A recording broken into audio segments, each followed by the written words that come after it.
오늘 오전에 하나님 말씀은 사무엘상 12장 23절 한 구절입니다. 제가 받들어 읽겠습니다.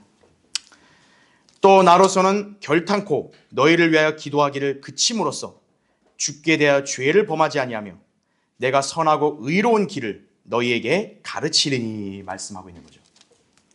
지금 여기서 사무엘이 강조하는 건 뭐냐면 제사장이지 않습니까? 제사장인 자신은 기도하는 사람이다 이거예요. 그 기도하기를 그치면 어때요? 죄를 짓는 거예요. 바로 여기에 기록된 말씀을 이 표현으로 설명드리자면 기도하지 않는 죄예요. 오늘 저는 여러분에게 이 주제로 하나님 말씀을 전하겠습니다. 잠시 말씀을 위해 기도하겠습니다. 위대하신 아버지 하나님, 오늘 이렇게 맑고 화창한 날씨 허락해 주시고 우리 하나님의 자녀들을 주님께서 이 자리로 불러 모아 주셔서 영과 진리로 경배드릴 수 있도록 인도해 주시니 감사를 드립니다. 오늘 명절 연휴인데도 불구하고 주님께서는 이 교회에 속한 신실한 성도들이 그리스도인다운 최상의 순종인 경배를 드리려고 이 자리에 왔음을 주님 잘 알고 계십니다. 모든 것이 하나님의 은혜임을 다시 한번 확신합니다. 오늘 이 시간 주님께서 우리가 드리는 찬양과 감사와 경배를 기뻐 받아주시기를 원합니다.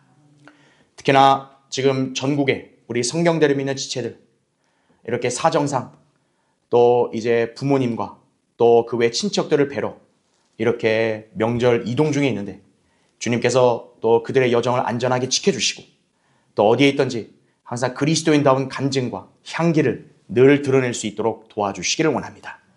방금 제가 읽은 말씀으로 우리 성도들에게 설교하고자 합니다. 이 시간 저는 어리석고 연약합니다. 저의 육신을 가려주시고 성령님께서 이 시간 제 안에 온전히 충만해 주시기를 원합니다. 저의 입술을 주장해 주셔서 준비된 말씀 담대하고 능숙하게 잘 선포할 수 있도록 역사해 주옵소서. 주님께서 이 설교를 들었어 주시고 오늘 이 자리에 있는 우리 회중들 마음과 영을 이 말씀으로 휘저어 주시고 또 많은 도전과 찔림을 주시기를 간구를 드립니다. 우리 성도들의 마음의 밭을 부드러운 옥토로 잘 갈아주셔서 오늘 이 말씀이 성도들의 마음의 밭에 잘 심겨지고 또 풍성한 열매를 맺는 그런 삶으로 이어질 수 있도록 역사해 주시기를 원합니다.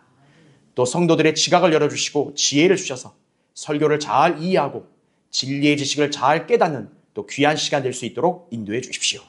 이 시간 마귀가 방해하지 못하게 막아주시고 우리 모두가 말씀으로 주님과 밀착하는 귀한 시간 되게 해주시기를 원합니다. 다시 오셔서 저희를 데려가 주실 주 예수 그리스도의 이름으로 기도드립니다. 아멘. 기도하지 않는 죄 이 제목으로 말씀을 전하겠습니다. 우리 인생은 하나님과 소통하고 교제하는 일이 무엇보다 필요합니다. 인간이 창조자 하나님의 자비와 도우심이 없다면 과연 험난하고 예측 불가한 인생을 올바르고 안전하게 살아갈 수 있겠는가 이거예요. 하나님의 도우심이 없으면 불가능합니다. 인간은 자기 자신이 어떻게 이 세상에 태어나게 되었으며 또 지금도 내가 어떻게 존재하게 되었는지를 진지하게 생각해 보면 하나님께로부터 우리 자신이 나왔다는 사실을 인정하지 않을 수 없게 됩니다. 한번 찾아볼까요? 사도행전 17장 한번 보세요. 26절부터 제가 29절을 읽겠습니다. 또 하나님께서는 인류의 모든 족속을 한 피로 만드시어 온 지면에 살게 하시고 미리 계획하신 시기와 그들이 거주하는 경계를 정하셨으니 이거죠. 여러분 오늘날 이 지구상에 사는 인간들 그리고 이 지구상의 각 인간들이 그 대륙에서 어떤 경계를 가지고 사는지 사람들은 그 기원을 모른다고요. 하나님이 다 정하신 거죠. 자, 근데 왜 그랬냐? 27절. 이는 주를 찾게 하려 함이라. 사람들이 하나님을 감지하려면 만나리니 그분은 우리 각 사람에게서 멀리 떨어져 계시지 아니하도다. 우리는 그분 안에서 살고 움직이며 존재하느니라. 너희 시인 중에 어떤 일도 말한 바와 같이 우리도 그분의 자손이라 했으니 우리가 하나님의 자손이라면 사람의 기술과 고안으로 주조한 금이나 은이나 돌이 하나님의 신격과 같다고 생각지는 말아야 할 것이라 말씀하고 있는 거죠. 인간이 상식과 양심이 제대로 깨어있다면요 성경에 하나님의 존재하심을 모를 리가 없어요. 다 안다고요. 얼마나 참 이 말씀이 명료한지 우린 다 이해할 수 있죠. 그러나 인간들의 문제는 뭐냐면 자신이 뭔 짓을 해도 하나님은 찾지 않겠다는 거예요. 아주 못된 죄의 습성이 이 인간들 안에 다 내재되어 있는 거예요. 로마서 1장 28절에 나온 대로 하나님은 절대 안 찾는 거예요. 내가 다른 것은 다 붙들어도 성경의 하나님은 안 찾겠다 이거예요. 인간은 성경의 주 하나님이 아니라 방금 제가 읽었던 말씀, 금이나 은이나 돌로 된 우상들을 찾는 거예요. 그것을 하나님으로 이렇게 자기들이 이렇게 간주를 합니다. 그렇게 숭배하는 거죠. 인생의 위기와 중대한 상황을 마주하게 되면요, 온갖 신상이나 형상 앞에서 알지도 못하는 신에게 빌고 도움을 요청하는 모습을 우린 주변에서 많이 목도하게 됩니다. 그렇죠? 항상 빌어요. 뭐 좀 해달라 이거죠. 누구에게 비는가? 그 누구에게 비는지에 대한 대상도 자기가 규명을 못해요. 그냥 복 좀 주세요. 복 좀 주세요 이거예요. 바울은 그것이 이방인들이 범하는 보편적인 죄임을 로마서 1장에서 지적을 하고 있는 거죠. 하나님을 누구나 알 수 있는 거예요. 그런데 그런 하나님을 인정하지 않는다 이거죠. 인간이 하나님을 찾지 않고 그분께 기도하지 않는다. 사실상 죄를 짓는 것이 로마서 1장에서 기록된 말씀의 진리는 그겁니다. 인간은 하나님을 찾아야 돼요. 하나님께 구해야 돼요. 그걸 안 하면 죄다 이거죠. 자, 거듭나지 않은 이 세상의 죄인들이야 그렇다 손 치더라도요, 구원받은 그리스도인이 주님을 찾지 않고 기도하지 않는다면 그거야말로 더 큰 죄를 짓는 것이 된다는 사실이죠. 구원받지 않은 사람들은 모르니까 그렇다 쳐요. 그리스도인이 하나님을 찾지 않고 기도하지 않는다 이거예요. 그건 변명할 여지 없는 죄입니다. 왜냐하면 신약 성도인 그리스도인은 하나님께 영적인 제물들을 드리는 영적인 제사장들이기 때문이에요. 베드로전서 2장 5절에 나온 대로. 제사장은 기본적으로 주님께 제물을 드리며 섬기는 일을 해야 하는데 그 중에 하나가 기도의 향을 드리는 것이에요. 제사장들은 기도의 향을 바쳐야 돼요. 이처럼 거듭난 그리스도인도 하나님을 섬기는 제사장으로서 그분께 기도를 드려야 마땅하다 이거죠. 물론 기도는 단순한 의무사항이 아닙니다. 그리스도인은 주님께 나와 기도함으로써 그분과 교제하고 그분의 도우심을 힘입어서 그분을 섬기며 세상을 살아가게 되는 것이에요. 그냥 의무적으로 기도했습니다가 아니에요. 내가 주님께 나가 기도하는 것은 주님 나를 도와주시라고 간구를 하는 거예요. 주님 저를 혼자 내버려 두지 마시고 저와 동행해 주십시오. 그 요청입니다. 주님은 그 요청을 들어주시겠다는 거예요. 자, 이런 중요성을 망각을 한다면 그 성도는 결코 이 세상에서 거룩한 삶을 살 수 없죠. 계속 죄에 넘어질 수밖에 없는 거예요. 승리하는 삶은 요원하다 이거죠. 그래서 기도가 의무처럼 느껴질 수 있겠지만 그게 아니라 기도는 나의 삶을 위한 것이기도 한 거예요. 그런데 그런 기도를 여러분이 저버린다. 그러면 오늘 성경에 나온 말씀대로 죄를 짓게 되는 거예요. 오늘 본문 제사장인 사무엘이 이스라엘 백성을 위해서 제사장으로서 기도하기를 그치지 않겠다고 다짐한 말씀입니다. 기도하지 않으면 죄를 짓는 것이라고 단호하게 고백을 하죠. 자, 무언가를 하지 않는 죄, 이것을 좀 어려운 용어로 부작위의 죄라고 합니다. 부작위의 죄. 마땅히 해야 할 일을 하지 않는 걸 가리키는 거죠. 피터 라크만 목사님은 성경에 기록된 최악의 죄들은 부작위의 죄들이다 이렇게 말을 했습니다. 그리스도인들이 기도에 게으르게 되면 바로 이러한 죄를 손쉽게 범하는 것이에요. 자, 신약 성경에는 우리에게 쉬지 말고 기도하라 라든가요, 꾸준히 기도하고 감사함으로 기도에 깨어있으라 이렇게 말씀을 합니다. 즉 우리에게 기도를 했으면 좋겠다 이 권유가 아니에요. 명령입니다. 기도하라. 왜 우리에게 기도를 명령하셨는가? 주님이 우리를 구원해 주신 목적이 그의 아들 예수 그리스도 우리 주의 교제 안으로 부르셨기 때문에 그런 것이에요. 고린도서 1장 9절에 나온 대로 주님이 왜 우리를 구원하시고 자녀로 삼았냐? 교제하자 이거예요. 여러분이 하나님의 자녀로 태어나지 않으면 하나님과 교제가 안 돼요. 하나님은 피조물 들인 인간들과 교제하기를 원하기 때문에, 그것도 예수 그리스도 안에서 교제하기를 원하기 때문에 우리를 구원해 주신 것이에요. 그런데 여러분이 기도하지 않게 되면 주님께서 우리를 부르신 목적이 무색하게 되는 거죠. 여러분이 기도하지 않으면요, 주님이 여러분 안에 내주하시는 게 무슨 의미가 있죠? 그렇죠? 여러분이 하나님의 나라와 그분의 의를 정녕 어떻게 실행할 수 있나요? 그렇죠? 그래서 기도는 그냥 죄라고 하니까 해야 된다 이 차원이 아니라, 내가 기도를 해야만 이 땅에서 그리스도인다운 삶을 내가 살 수 있는 것이에요. 그리스도인다운 삶을 살지 않으면 그거야말로 우리가 하나님 앞에 죄를 짓는 것이라는 얘기예요. 우리는 흔히 기도하지 않는 죄 그 자체만 보려고 합니다. 그러나 기도하지 않게 되면 정말 여러 가지 죄들도 우린 덩달아 짓게 되는 것이에요. 그러니까 기도 안 했습니다, 잘못했습니다가 아니라, 내가 정말 기도를 하지 않게 되면 나는 그 이후에 어떤 일들을 하나님 앞에 이렇게 범하게 되는 것이에요.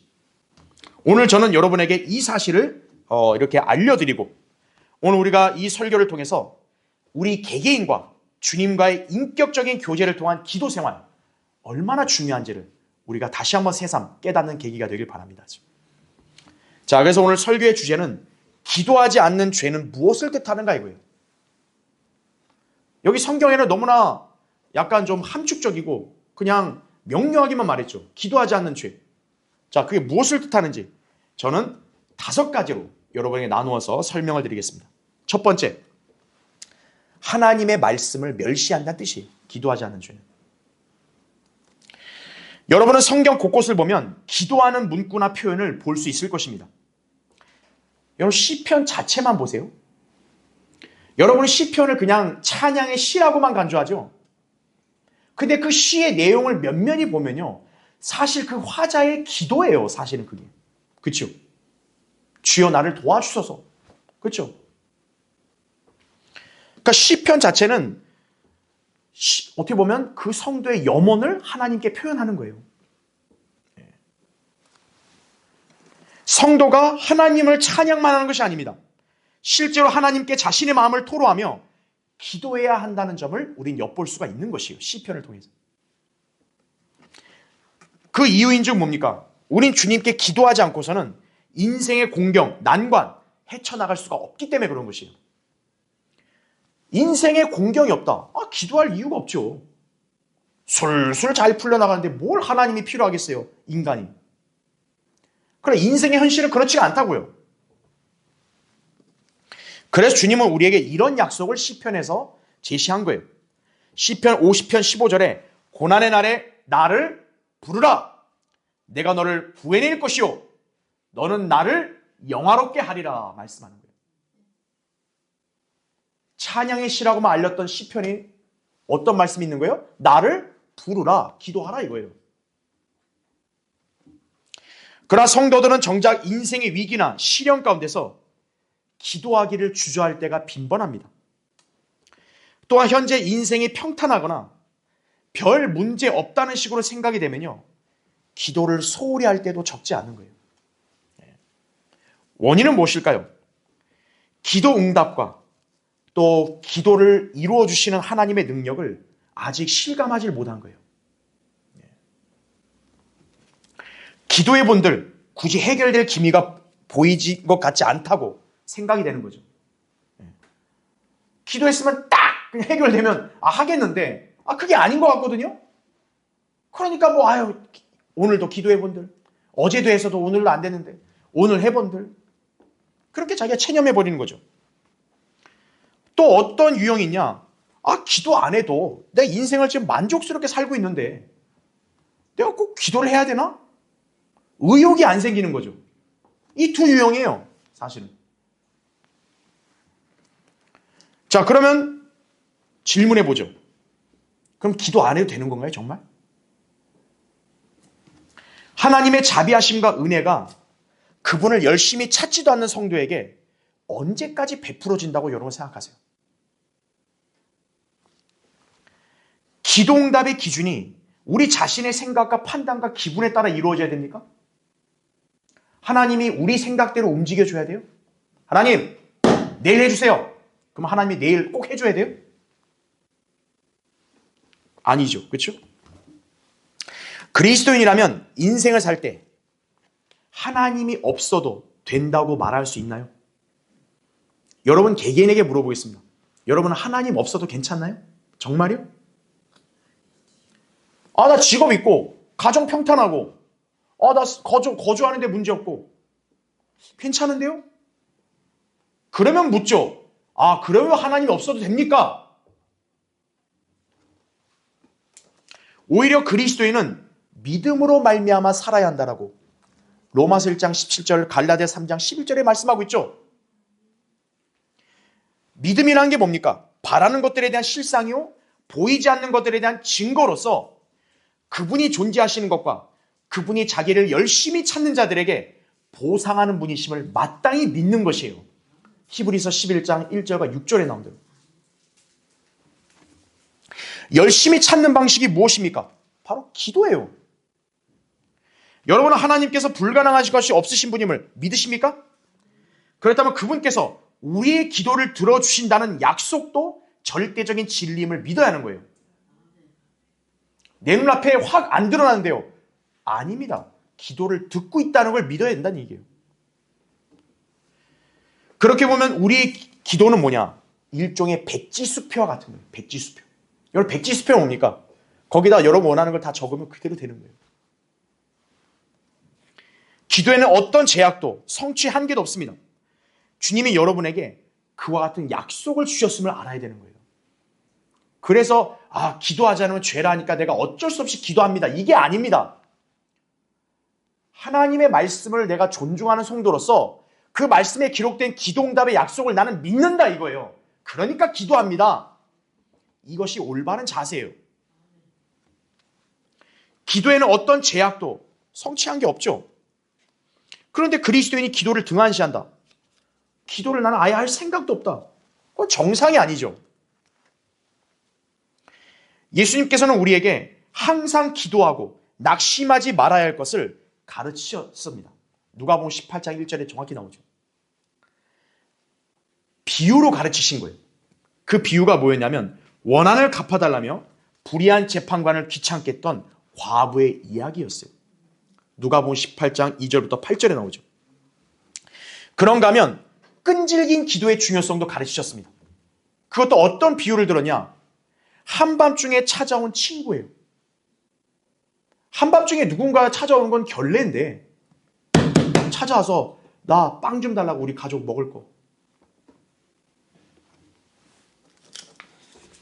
결국 예수님이 이 비유들을 제시하시면서 가르치시려고 한 말씀은 뭡니까?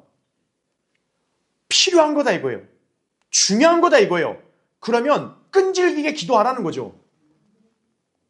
만약 기도할 필요가 없으면 예수님 이걸 왜 강조하셨겠어요? 실제로 우리 기도를 하나님께서 들어주시고 이루어주기 때문에 그런 거죠. 주님께서는 성도들이 그분을 끊임없이 찾아와서 귀찮게 하기를 바라시는 거예요. 우리 인간은 귀찮은 게 싫죠. 아주 그만 좀 와. 그만 좀 말 걸어. 이게 우리 인간이라면 하나님은 자녀들이 귀찮게 오기를 원하시는 거예요. 근데 우리 인간들은 하나님 앞에 너무나도 정중하고 예의 바라요. 내가 주님을 귀찮게 하면 안 되죠. 그래서 기도 안 합니다. 이거죠. 주님은 귀찮게 하길 원하시는데 노크도 안 해. 자녀들이. 그렇죠? 아주 안타까운 현실입니다. 성도가 기도응답에 관한 하나님의 약속의 말씀을 믿지 않고 있다는 것과 진배가 없는 거예요. 그러니까 여러분이 기도하지 않는다면 왜 그게 죄가 되냐? 내가 지금 하나님의 말씀을 믿지 않고 있다는 얘기예요. 하나님 약속을 나는 불신하고 있다는 바로 그 표식이기 때문에 그런 거예요. 여러분, 기도하지 않는 성도, 하나님 말씀을 멸시하고 있는 것입니다. 우린 성경에서 기도응답의 확실한 약속을 얼마나 많이 볼 수 있습니까? 기도하지 않으면 말씀을 멸시하는 죄를 짓는 것인 반면 기도에 관한 말씀을 믿고 행하는 성도 반드시 보상이 주어질 것이에요. 잠언 13장 13절 이렇게 나오죠. 말씀을 멸시하는 자는 누구라도 멸망할 것이나 계명을 두려워하는 자는 보상을 받으리라. 하나님 말씀을 누가 두려워하냐? 그 기록된 말씀을 믿는 성도가 두려워하는 거예요.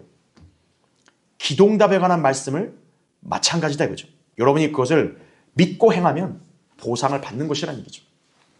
자, 기도하지 않는 죄는 무엇을 뜻하는가? 두 번째요. 하나님과의 교제를 거부하는 것이에요. 최초의 사람인 아담이 죄를 지었죠. 그러니까 아담이 어떻게 했습니까? 하나님에게서 피했죠. 그때 주님이 아담을 찾아 물으시죠.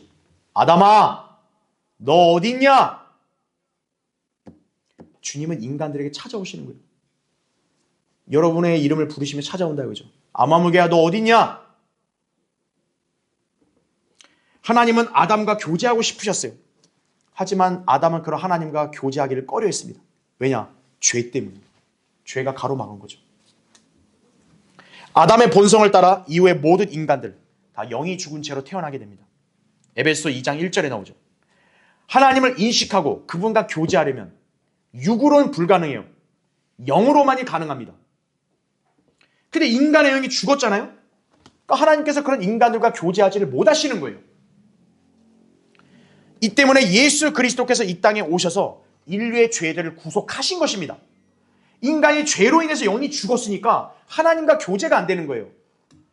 그러니까 하나님이 그걸 가만히 두고 볼 수 없으니까 어때요? 인간의 영을 거듭나게 하셔야죠. 그래서 예수 그리스도가 2000년 전에 이 땅에 오셔서 십자가의 구속을 이루신 거예요. 우리와 교제하기 위해서 자신의 아들의 대속으로 우리를 거듭나게 해서 하나님의 영을 지니게 하신 거예요. 그러니까 서로 교감을 이루자는 거예요. 하나님께서는 그분의 성도들과 교제하기를 원하십니다. 교제란 자고로 상호 간의 만남과 의사소통으로 이루어지죠. 교제의 대상이신 하나님께서는 우리와 영적인 교제를 나누실 수가 있다 이거죠. 주님은 영이고 우린 육이기 때문에 물리적으로 못 만나요. 우리는 영 안에서 만나는 것이고. 그래서 우리가 하나님께 무엇으로 나간다고 여러분 배웠습니까? 영과 진리로 하나님께 나가 경배를 드리는 거예요. 요한복음 4장 24절에 나오죠. 거듭난 성도로서 이제 주님을 만나며 교제할 수 있는 수단, 말씀과 기도입니다. 성경을 읽으면 하나님께서 우리에게 말씀을 하는 거예요. 자, 반대로 기도는 뭘까요? 우리가 주님께 말씀드리는 거예요. 그래야 의사소통이 되는 거죠. 이렇게 여러분이 주님과 서로 교감을 이루면서 하나님의 뜻과 의도를 간파하게 되고요. 주님의 인도하심에 순종하며 올바르게 나아갈 수 있는 것입니다. 시편 32편 8절에 이렇게 나오죠. 내가 가야 할 길을 내가 내게 지시하고 가르치리니 내가 너를 내 눈으로 인도하리라 이렇게 말씀하고 있는 거예요. 여러분 왜 주님과 교제가 이렇게 중요한 줄 아세요? 여러분 인생의 앞날을 모르죠? 주님은 다 보고 아시죠? 그래서 그분이 우리를 인도해주면 우리는 안전하다는 얘기예요. 그건 주님과 교제하는 성도만이 누릴 수가 있는 거란 얘기죠. 그런데 성도가 기도하지 않게 되면 어떻게 되죠? 이런 주님과의 교제와 친밀한 관계는 이루어질 수 없습니다. 성경만 읽고 공부하는 성도, 근데 기도는 안 해요. 또 반대로 기도는 열심히 하는데 하나님 말씀을 읽지 않고 공부를 안 해요. 그런 성도는 마치 하나님과 일방적인 교제를 원하는 거죠. 네. 주님 말하지 마세요. 그냥 내가 다 말할 거예요. 내 말만 들으세요. 이건 기도만 하는 성도예요. 반대로 성경만 읽는 성도는 난 주님께 말할 게 없어요. 그냥 주님 저한테 말만 하세요. 난 듣기만 하고 끝날래요. 다 했죠? 예. 여러분 이게 진정한 교제입니까? 아니 두 사람이 우정을 쌓아야 돼요. 근데 우정을 쌓으려면 어떻게 해야 돼요? 상호 교감이 돼야 되는데 일방적으로 밀어붙여 보세요. 그 당하는 상대는 굉장히 괴로운 거죠. 부담스럽고. 여러분이 말씀과 기도를 균형을 잡아서 하지 않고 한쪽으로만 치우치면 그와 똑같은 거예요. 네. 답답하고 무미건조한 관계가 이렇게 형성이 되는 거죠. 우리 성경대로 믿는 그리스도인들, 성경을 읽고 공부하는 일에 우리가 주안점을 두고 강조하다 보니까 실제로 기도하는 일을 소홀히 하는 경우가 있어요. 그러면 안 된다 이거죠. 또 역으로 너무 기도만 하고 성경을 안 읽는다 이거예요. 똑같아요. 여러분, 하나님께서 나중에 얼마나 피곤하시겠어요. 야, 내 말 좀 들어라. 아니, 됐어요. 내가 말하는 거 들으세요 그냥. 기도만 냅다는 성경과 똑같은 거예요. 하나님도 참는데 한도가 있으신 거지. 안 그러겠어요? 그렇죠? 자, 조지 뮬러, 생애 5만 번의 기도응답을 받았다는 그 유명한 그리스도인이 이런 말을 남겼죠. 아침마다 기도로 하나님과의 관계를 바로잡을 때까지는 절대로 골방에서 나오지 말라 이랬어요. 자, 하나님과 교제를 정말 소중히 여겼던 그런 신실한 종이에요. 자, 그럼 조지 밀러는 하나님과 이런 달콤한 교제를 어떻게 누렸는지를 이렇게 고백을 합니다. 들어보세요. 새로운 장소와 멋진 경치를 보며 여행을 하는 것보다 나를 더 여행하는 것을 나보다 더 열광하는 사람은 없을 것이다 이거죠. 그러니까 조지 밀러도 여행을 좋아했던 거예요. 그런데 이렇게 얘기합니다. 하나님의 은혜로 주 예수 그리스도의 아름다움을 발견한 이후로는 그런 것들이 모두 시시해졌다 이렇게 얘기한 거예요. 그러니까 그전까지는 나는 여행을 하면서 경치 감상하는 걸 되게 좋아했다 이거예요. 근데 내가 주님과 교제를 알게 된 이유는 뭐예요?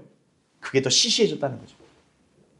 주님과 교제가 얼마나 달콤하고 얼마나 열광적이었으면 자기가 이전에 좋아했던 것이 시시해졌겠어요. 여러분도 그런 경험이 있어야 한다는 얘기예요. 지금도 하나님께서는 그와 같은 교제를 위해서 여러분을 찾고 계심을 알아야 돼요. 주님이 물으십니다. 얘야, 너 어디 있냐? 주님하고 숨바꼭질하면 안 되죠. 주님 저 찾아보세요. 이러면 안 되죠. 너 어디 있냐? 주여, 내가 여기 있나이다. 이렇게 고백할 수 있어야죠. 아니요, 오히려 여러분은 그 전에 먼저 주님께 기도로 나아가야죠. 시편 55편 17절에 저녁과 아침과 정오에 내가 기도하며 큰 소리로 부르짖으리니 그리하면 그가 내 음성을 들으시리라 말씀하고 있는 거예요. 하루에 3번 기도라고 하죠. 여러분이 주님께 나아가서 부르짖으면 주님이 듣는다는 거예요. 그걸 기억하셔야 합니다. 자, 기도하지 않는 죄는 무엇을 뜻하는가? 3번째요. 굉장히 중요한데요. 하나님의 사역에 방해가 되는 거예요. 여러분이 기도하지 않으면요, 하나님 사역을 방해하게 됩니다. 하나님께서는 기도를 통해 일을 하십니다. 그래서 바울 같은 신실한 일꾼도 그의 동역자들에게 우리를 위하여 기도하기를 주의 말씀이 너희와 함께 있는 것처럼 속히 전파되어 영광스럽게 되고 또 우리가 부당하고 악한 사람들로부터 구출되게 하옵소서 하라, 이렇게 요청을 한 거예요. 데살로니가후서 3장 1절 2절에 나오죠. 우리가 볼 때는 바울이 대단하다 이거예요. 그러니까 바울이 연약한 우리 기도가 뭘 필요하냐? 대단한데. 이게 아니에요. 그 훌륭한 사도요 일꾼인 바울조차도 평범한 우리 그리스도인들에게 기도를 당부한 거예요. 내가 하나님을 그냥 섬기는 게 아니다 이거예요. 내가 하나님을 온전히 섬길 수 있도록 기도하라 이거예요. 특히 바울은 로마서 15장 30절에 따르면 나를 위하여 하나님께 드리는 너희의 기도로 나와 함께 분투하라고 그렇게 명령됐다는 거죠. 기도는 그냥 하는 게 아닙니다. 함께 사역을 분투하는 거예요. 왜 이게 필요할까요? 하나님의 사역에는 반드시 사탄의 방해가 있기 때문에 그런 거예요. 그런 사탄과의 영적 전쟁에서 승리하고 하나님의 뜻을 이루려면 우리는 주님께로부터 지혜와 도우심이 절대적으로 필요한 것입니다. 그러나 그리스도인들이 정작 자신의 문제에 관해서는 열심히 기도하는 데 반해 하나님의 사역에 관해서 기도하는 일을 소홀히 하는 경향이 있어요. 흔히 우리는 자신의 기도 제목들이 다 있습니다. 누구나. 그렇죠? 여러분 각자 기도하실 때 여러분 하나님께 기도하는 내용들이 있을 거예요. 한번 여러분이 진지하게 정리해 보세요. 과연 그 기도 내용 중에서 하나님의 사역과 하나님의 뜻을 위한 것이 순번이 어디에 있는지 한번 보세요. 하나님께서는 성도들이 무엇을 가장 우선적으로 간구하기를 원하실 것 같습니까? 여러분 개개인의 그냥 자잘한 그런 필요, 그냥 그것만 듣고 싶으시겠어요? 아니죠. 하나님의 일입니다. 하나님의 일. 하나님의 영광이에요. 성도가 우선순위를 하나님의 사역에 두고 열렬히 기도하게 되면 주님께서는 그 성도를 매우 기뻐하셔서 그 성도의 다른 문제도 해결해 주시는 거예요. 여러분 그걸 어디서 볼 수 있나요? 마태복음 6장 33절에서 볼 수 있죠. 오직 너희는 하나님의 나라와 그분의 의를 먼저 구하라 이거죠. 그리하면 이 모든 것을 너희에게 더해 주시리라 말씀하는 거죠. 그리스도인의 삶, 지역교회 사역 모두 영적 전쟁 테두리 안에 있다는 걸 아셔야 됩니다. 여러분의 삶은 그냥 사는 게 아니에요. 여러분 개개인의 삶도 영적 전쟁의 연속이라는 걸 아셔야 돼요. 마귀는 그리스도인이 성경대로 믿고 실행하는 삶을 살지 못하도록 온갖 공격을 퍼붓습니다.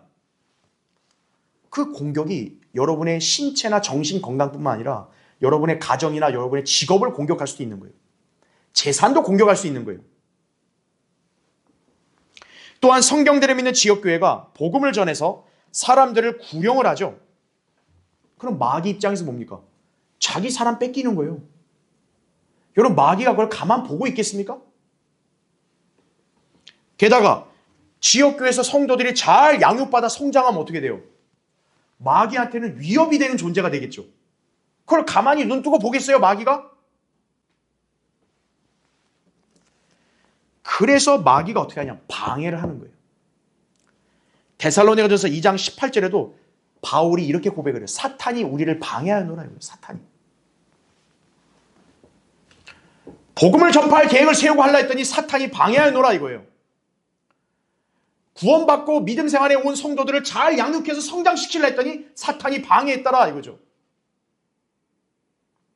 여러분이 뭔가 하나님께 기도하고 진로를 계획하고 직업을 얻고 또 뭐 가정을 이루고 이런 거 하려 했더니 사탄이 방해했더라.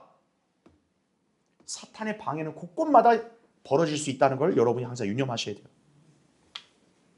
그래서 그리스도인들은 마귀의 존재와 방해를 인식하고 이를 타개하기 위해서 그래서 우리는 뭘 해야 됩니까? 기도를 해야 한다는 거예요. 기도를. 에베소 6장 18절에도 모든 기도와 간구로 항상 성령 안에서 기도하고 이를 위하여 모든 성도들을 위해 모든 인내와 간구로 깨어 있으라. 에베소 6장 18절에 말씀하는 거예요. 그리스도인은 누구보다 하나님의 사역에 헌신하는 목자들을 위해 기도해야 합니다. 여러분은 목자를 위해서 얼마나 기도하세요? 목자가 설교 준비할 때 힘과 지혜를 주시라고 기도합니까? 마귀의 공격으로부터 보호해 주시라고 기도하십니까? 가정의 평안과 건강을 위해 기도하십니까? 여러분이 기도를 어느 순간 소홀히 하게 되면요, 목자인 저도 사람인지라 지치고 넘어질 수 있는 거예요. 말씀을 전파하는 사역자들은 그 누구보다도 더 많은 기도의 협력이 필요한 법이에요. 여러분이 목자인 저와 이 교회에 힘을 불어넣어줄 수 있는 가장 기본적이면서 가장 중요한 것은 뭐냐? 기도입니다. 사역에 동참하는 것도 중요하지만 더 우선돼야 될 것은 여러분 개개인이 언제든 수시로 기도를 해야 되는 것이에요. 그래서 바울이 각 교회마다 기도를 요청하는 거예요. 히브리서 13장 18절에도 바울이 이렇게 얘기합니다. 우리를 위해 기도하라. 우리를 위해. 목자가 위로부터 지혜를 받고 하나님의 도우심을 힘입어야 말씀의 사역은 물론이고 교회 운영, 여러분의 신앙생활의 필요 공급받을 수가 있는 거죠. 그래서 우리가 중보와 간구에 힘써야 하는 거예요. 하나님께서 여러분을 이 교회로 인도해 주신 것은 단순히 종교 생활을 누리라는 뜻에 있지 않습니다. 여러분 보고 야 일요일에 너 이렇게 취미로 교회 생활 좀 하라. 이게 아닙니다. 하나님의 사역에 모두 동참하고 협력하여 하나님의 뜻을 이루라는 데 있는 거예요. 목사 한 사람이 다 이룰 수 없습니다. 여러분들 하여금 내 종을 도와서 너희도 같이 협력하라. 이렇게 하나님은 의도를 갖고 여러분을 지역교회로 인도하신 거예요. 여러분이 할 수 있는 대로 협력하고 여건이 되지 않으면 기도를 하셔야 되는 거예요. 그 기도가 여러분이 사역을 협력하는 거예요. 힘을 불어넣는 것이고 필요를 공급받을 수 있는 통로가 되는 거예요. 여러분이 어느 순간 나태해져서 기도를 안 했다 이거예요. 교회와 사역을 해서 기도 안 했다. 근데 교회가 공경에 처하고 위기에 봉착하면 왜 그런 거죠? 우리가 기도를 놓쳤기 때문에 그런 거예요. 그런 일이 없어야 한다 이거죠. 기도는 필수적이에요. 기도하지 않게 되면 하나님께서 이 지역교회를 통해 이루시고자 하는 뜻을 우리는 못 이루게 되는 거예요. 그래서 기도하지 않는 죄가 성립이 되는 거란 얘기죠. 꼭 우리가 기억해야 합니다. 자, 기도하지 않는 죄는 무엇을 뜻하는가? 이제 네 번째, 죄인이 지옥에 가도록 방치하는 거예요. 하나님께서는 이 땅에 사는 그 누구도 예외 없이 구원받기를 원하십니다. 우리의 판단으로 구원받을 수 없는 죄인들, 또 구원받아서는 안 되는 악인들이 있을지 몰라요. 네, 우리가 볼 때는 저 인간 절대 구원받으면 안 돼. 여러분은 그렇게 생각할지도 몰라요. 그럼 하나님의 뜻은 뭡니까? 모든 사람이 구원을 받고 진리의 지식에 이르는 것이 하나님 뜻이에요. 그래서 바울이 뭐라고 우리에게 권면했냐? 구원받지 않은 사람들을 위해서도 기도하라고 우리에게 당부한 것이에요. 자, 한번 찾아볼까요? 디모데전서 2장 한번 보세요. 여러분이 기도를 지엽적으로, 제한적으로 생각하지 마세요. 우리의 중보와 기도의 대상은 비단 여러분 자신과 가정과 거교회만 있지 않아요. 우리가 속한 이 사회와 국가도 해당되고 구원받지 않은 사람도 해당되는 것이에요. 디모데전서 2장 보십시오. 거기 1절부터 읽겠습니다. 그러므로 내가 무엇보다도 먼저 권하노니 모든 사람을 위하여, 여러분 모든 사람을 위하여라는 말이 나오죠. 그다음 뭐 하래요? 간구와 기도와 중보와 감사를 하되 왕들과 권세 있는 모든 사람을 위하여 하라. 이는 우리가 모든 경건과 청렴함 가운데 평온하고 조용한 생활을 하려 함이라. 이것이 우리 구주 하나님 앞에 선하고 기뻐하실 만한 일이니 하나님께서는 모든 사람이 구원을 받고 진리의 지식에 이르기를 원하시느니라 말씀을 하고 있는 것이죠. 왜 우리가 구원받지 않은 사람들을 위해 기도합니까? 그들 잘 먹고 잘 살아 기도하라 이게 아닙니다. 그들의 구원을 위해서 기도하라는 거예요. 오늘날 배교한 교회들 상당수가요, 칼빈주의 누룩에 오염이 되어서 마치 구원에 관한 문제는 전적으로 하나님의 주권에 달려있다고 착각을 합니다. 그래서 이들은 복음 전파를 그다지 절실하게 하지 않아요. 왜냐? 어차피 하나님이 영원전에 택해서 알아서 구원받을 건데 뭐하러 그렇게 힘을 들여서 복음 전해요? 그러니까 가만히 있으면 알아서 택함 받은 사람은 구원받는 거 아니에요? 그게 칼빈주의 교리입니다. 그건 그들을 믿음이라고 포장하는 거예요. 그건 자기들의 믿음이라고. 자, 그러면 그 사람들은 굳이 기도할 필요 있겠어요? 저 사람의 혼이 구원받게 되나 기도할 필요 있어 없어요? 없어요. 왜? 이미 하나님이 영원전에 다 정해놨는데. 그러니까 구원을 위해서 기도할 필요? 그다지 못 느끼는 거죠. 간절함이 없죠. 여러분, 죄인이 구원받는 것은 무엇으로 이루어집니까? 복음의 능력으로 이루어지는 거죠. 로마서 1장 16절에 나온 대로. 다만 복음은 그리스도인들이 전파할 때만이 효력이 발생하는 것이에요. 복음은 가만히 있는다고 해서 나오는 게 아니에요. 복음은 전파가 돼야 믿는 사람들 구원에 이르게 하는 거죠. 고린도서 1장 18절에 나온 대로. 만일 그리스도인들이 충분히 할 수 있는데도 복음을 전파하지 않아서 죄인이 지옥에 가게 된다면요, 하나님께서는 그 책임을 물으시는 거예요. 그래서 바울이 그토록 열심히 복음을 전파했던 것이 사도행전 20장 24절 26절에 나온 대로 자기 생명을 다해서까지 왜 복음을 전했냐? 내가 복음을 전하지 않아서 그 죄인이 만약 모르고 지옥에 갔다 이거예요. 하나님은 그 책임을 물으신다는 거예요. 그러나 복음을 직접적으로 전파하지 못하는 경우도 많이 발생합니다. 이럴 때 우리는 복음과 죄인의 구원을 위해서 열렬히 기도해야 하는 거예요. 복음 전파 사역은 열렬한 기도가 뒷받침되어야 진정한 역사가 이루어지는 거예요. 여러분 그냥 복음 냈다 가서 전한다고 다 구원받나요? 아닙니다. 복음을 전하는 그 순간에 여러분도 열렬히 기도해야 되는 거예요. 한 사람의 혼이라도 지옥으로부터 건져내달라고 기도해야 되는 거예요.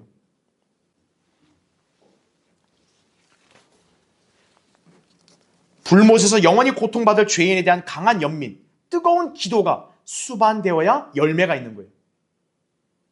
여러분이 뜨거운 기도가 없다. 그러면 복음 전파 사역의 열매가 나올 수가 없어요. 아무리 설교를 능수능란하게 잘한다 해도 그 죄인들은 냉랭하고 구원받지 않는 거예요.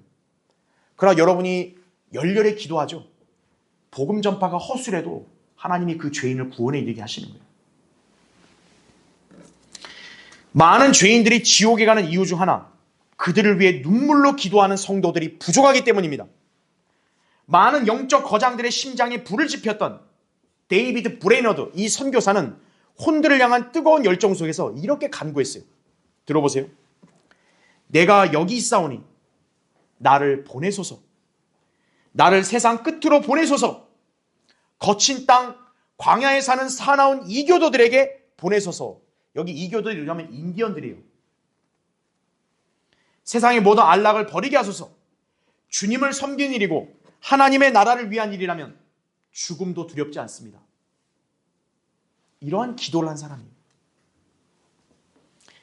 냉랭한 가슴, 기계적이고 형식적인 방법으로 복음을 전한다든지요, 혼의 구원을 위해서 그냥 의례적으로 기도하면요, 절대로 구원의 역사는 일어날 수가 없는 거예요. 그게 되면 인간이 뭐하러 전해요? 그냥 테이프 틀어놓고 그냥 다니면 되는 거죠. 시편 126편 5절 6절에도 눈물로 씨를 뿌리는 자들은 기쁨으로 거두리로다. 귀한 씨를 가지고 나가서 우는 자는 정녕 기쁨으로 그의 단들을 가지고 돌아오리로다. 이렇게 성경은 말씀하고 있다 이거죠. 눈물로 씨를 뿌리는 거예요. 여러분은 한 죄인의 혼을 위해서 얼마만큼 기도하십니까? 주님께서 구원받지 않은 사람들을 위해 기도하라고 우리에게 하셨는데 우리는 그들을 위해서 무엇을 기도해야 합니까? 구원이에요. 이를 등한시하면 역시 죄를 짓는 것입니다. 미국의 한 설교자가 이렇게 말을 했어요. 당신과 나의 가장 큰 죄는 기도하지 않는 죄다 이거예요. 내가 실패하는 것은 기도하지 않아서다 이거예요. 혼들이 구원받지 못하는 주된 이유는 그들을 위한 기도가 부족하기 때문이다. 나의 망설임과 지혜 없음과 하나님의 인도를 받지 못하는 것은 모두 기도하지 않는 죄에서 나온 결과다. 오, 이 끔찍한 죄, 기도하지 않는 죄요. 이렇게 탄식을 한 거죠. 여러분은 복음 전파를 통해 혼이 구원받는 일을 중요시하고요, 이를 위해서 열렬히 기도해야 하는 것이에요. 자, 기도하지 않는 죄는 무엇을 뜻하는가? 마지막 5번째, 영적인 재앙을 초래하게 되는 거예요. 기도하지 않으면. 신구약을 통틀어 기도하던 중에 공경에 빠진 사람은 없어요. 인생의 난관과 위기는요, 기도에 소원할 때 항상 일어나게 되는 거예요. 다윗의 예를 볼까요? 그가 시편에서 말한 대로 기도하는 생활을 누렸을 때는 다윗은 쉽사리 죄의 유혹에 넘어가지 않았어요. 하지만 그가 기도를 멈춘 사이에 여인이 목욕하는 장면을 보고 거기서 넘어가 버렸죠. 사무엘하 11장 1절에 나온 대로. 간음과 살인의 죄를 저지르게 된 거예요. 자, 만약 다윗이 그때 한가로이 궁전을 거니는 게 아니라 기도했다면 어땠을까요? 지금 그 상황이 뭐냐면 자기가 전쟁에 몸소 나가야 되는데 자기는 여기서 한가로이 있고 병사들을 내보낸 거예요. 만약 그랬다면, 그 시간에 병사들을 위해 기도했다면 다윗이 그 목욕 장면을 안 봤겠죠. 그러면 죄에 안 넘어졌겠죠. 기도를 멈출 때 그때 죄의 유혹이 스멀스멀 들어온 거예요. 자, 재판강의 7장에는 여러분 아칸이라는 인물을 들어보셨을 거예요. 이스라엘 백성이 여리고성 무너뜨렸어요. 근데 그 여리고성에 있던 그 물건들, 재물들에 손대지 말라고 하나님이 명령했습니다. 근데 그 재물에 탐심이 생겨서 그걸 몰래 꿀꺽하고 숨겼다가 들통난 인물이 바로 아칸이죠. 그 아칸 죽었죠. 그럼 한순간에 탐심에 눈이 멀어서 죄를 낳게 되었고 그 죄로 인해 사망에 이르렀다 이거죠. 야고보서 1장 15절. 만약에요, 아칸이 탐심을 갖기 전에 기도했으면 어땠을까요? 그가 주님께 마음을 토로하고, 주님, 이거 건들지 말라 했는데 제가 욕심이 자꾸 생깁니다. 도와주십시오. 제 안에 욕심을 제거해 주십시오. 그런 기도를 했다면 아칸이 그 물건을 숨겼을까요? 기도를 안 할 때 죄가 들어와서 그 사람을 넘어뜨린 거고 죽음에 이르게 한 거죠. 자, 아담의 아내 이브는 어땠을까요? 뱀의 속삭임에 귀를 내준 결과 자신만 타락한 게 아니라 자기 남편도 타락시켰고 인류도 타락한 가운데 태어나게 했죠. 만약 이브가 뱀이 짓거리는 소리를 듣는 대신에 기도했다면 어땠을까요? 뱀이 이렇게 꼬드길 때 하나님께, 주님, 이게 맞습니까? 주님, 제가 어떻게 이걸 판단해야 됩니까? 만약 그런 기도를 했다면 이브가 뱀의 속삭임에 넘어갔을까요? 안 넘어갔겠죠. 그러나 그녀는 뱀의 유혹에 그냥 여지없이 넘어졌죠. 왜? 기도하지 않고 듣기만 한 거예요. 뱀의 말을 그대로 선과 악의 지식의 나무 열매를 따먹고 남편에게도 줘버리고 모두가 타락해버렸죠. 하나님께서 아담과 이브를 통해 계획하신 그 원대한 계획이 망가져버린 거예요. 그녀가 기도하지 않음, 순간을 기도하지 않아서 인류 역사 6,000년의 비극이 시작된 거예요. 여러분이 기도 좀 안 하면 어떻습니까? 그럴 수 있죠. 여러분 그런 말 할 수 있겠습니까? 이런 예를 본다면요. 성경대로 믿는 지역교회들 중에서 믿음을 지키지 못하거나 또는 진리의 길에서 이탈하여 배교하는 사례, 왜 일어나는 걸까요? 어떤 지역교회들 중에서는요, 목자가 사역에서 탈락을 하고 배교하는 일이 벌어집니다. 그 교회 성도들 얼마나 안타까워요. 또 어떤 교회에서는요, 신실하다고 여겼던 성도들이 변질이 돼서 실족을 하고 또 배교하는 일이 심심치 않게 벌어지고 있어요.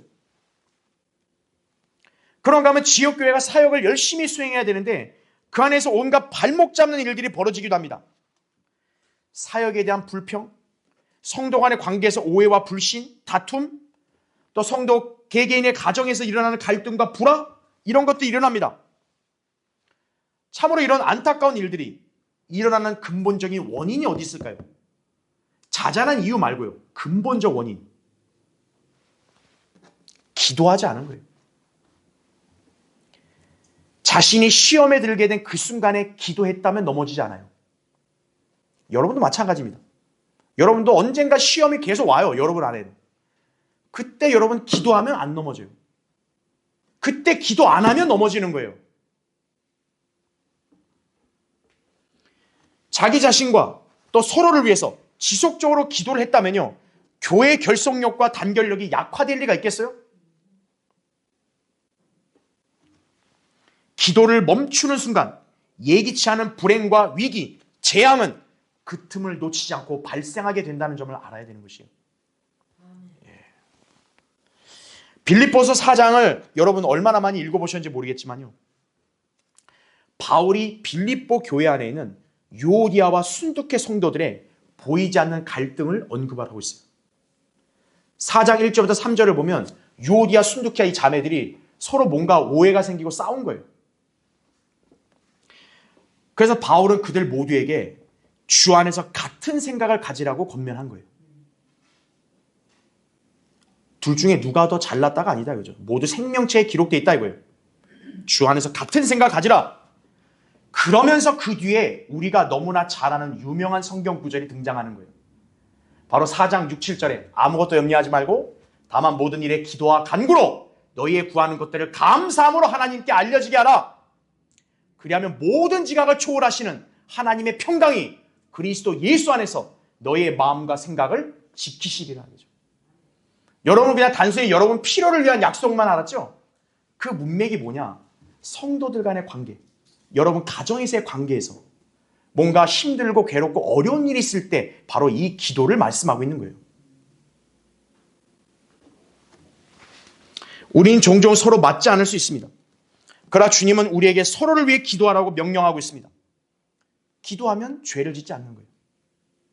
기도하면 결례를 범하지 않는 거예요. 하지만 기도를 멈추면요, 어느 순간 성령의 열매를 거스르는 육신의 일들에 연루돼서 죄를 지을 수 있는 거예요. 그때 결말은 참으로 괴로운 법이죠. 여러분 가정도 마찬가지예요. 가정 안에서 왜 여러분 가정에 성령의 열매가 없고 육신의 일들이 나타나냐 이거예요. 기도를 멈추니까 그 순간을 비집고 들어온 거예요. 육신과 죄악들이. 그래서 우리는 기도를 쉬면 안 돼요. 꾸준히 기도에 깨어 있어야 한다는 얘기죠. 여러분 삶의 비극과 불행을 없애려면 기도를 멈추시면 안 돼요. 자, 결론을 맺겠습니다. 인간 개개인이 저주에 이를 수 있는 죄는 다 한 가지 부작위의 죄입니다. 예수 그리스도를 믿지 않는 죄예요. 요한복음 16장 9절에 나오죠. 죄인이 지옥 가는 건 술, 담배에서 지옥 가는 거 아니에요. 예수 그리스도를 안 믿어서 지옥 가는 거예요. 자, 반면에 가정, 교회, 국가를 파멸에 이르게 하는 죄는 뭘까요? 그리스도인이 하나님과 교제하기를 거부하는 죄 때문에 파멸에 이르는 거예요. 다시 말하면 기도하지 않는 죄는 내 가정과 교회와 국가를 약화시키고 파멸에 이르게 하는 거예요. 그리스도인이 참되신 한 분 하나님이시며 우리 주 예수 그리스도의 아버지께 기도하기를 그치면 그 가정에는 화평과 평안이 사라지게 돼요.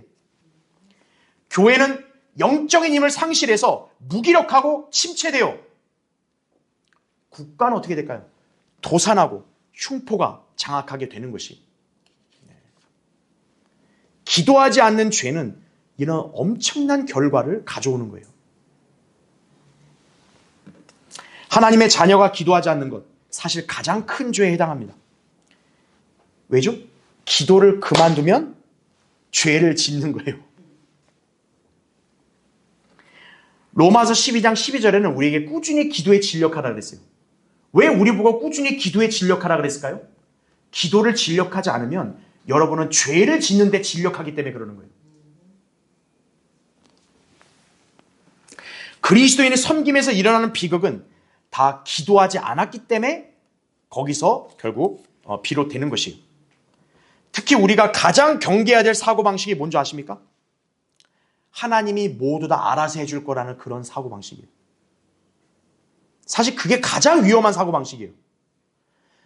왜냐? 그게 믿음으로 볼 때 그럴듯하거든요. 하나님이 다 알아서 해줄 거라고. 그럴듯해요.